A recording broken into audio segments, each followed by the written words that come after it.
You wrote, overcoming evil is not a passive activity. You have to be actively involved in resisting demonic temptations and influences. This is the very essence of the spiritual warfare that goes on every day between foundational and provisional reality, between them and us. Right.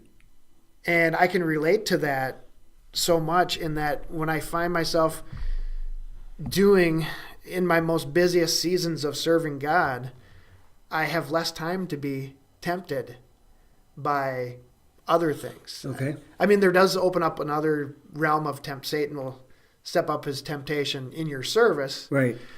But overall, I mean, if you're passive, you're just leaving the gates open. Right. To be used by Satan in one way or the other. You can do all things through him who strengthens you. There's a reason you need strength. It's a battle.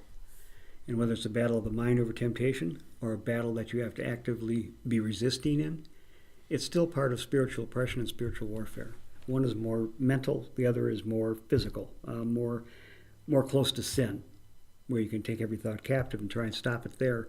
But a passive activity, you're not going to win either of those battles. Right. If you say, I believe and I'm saved and that's it, like we've been talking about quite a bit, then when you're attacked, you're not even going to be prepared or thinking about, you're not even aware that you're being attacked. Right. Yeah, to wear the spiritual armor of God isn't a passive act.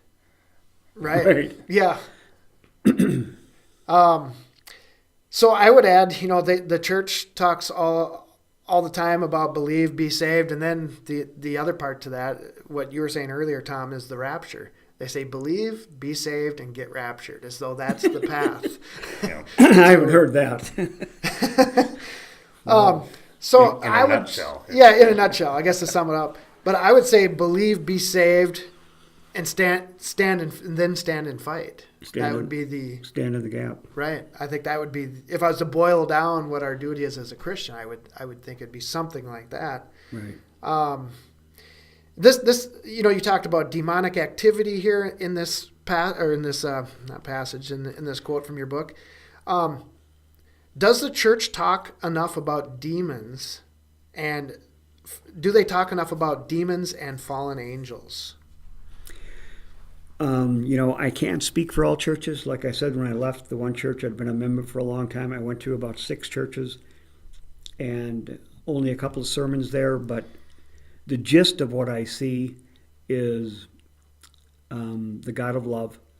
And I don't see anything about demonic activity. I don't see anything about fallen angels. I don't see anything about the revelations. You may hear things about the rapture, but you don't hear anything about the 4 horsemen of the apocalypse. I think there's such a overriding apprehension in most churches that I don't want to say anything to let this person know he's going to have consequences for his behavior and may go to hell. And I don't want him to think that this is really kind of an ugly thing out there. It's you come to the church and we take care of you, you're the family, and nothing really bad's going to happen to you. Then they're going to tell you, well, people are going to get sick, people are going to die, that's part of life. But they don't talk about that spiritual warfare, that spiritual oppression that goes on every day. And if people aren't engaging in that, if it's a passive activity to it, how are you ever going to win that battle if you're being passive? Right. One of my favorite scriptures is, cursed be the man that does the Lord's work negligently, and cursed be the man that keeps his sword from shedding blood.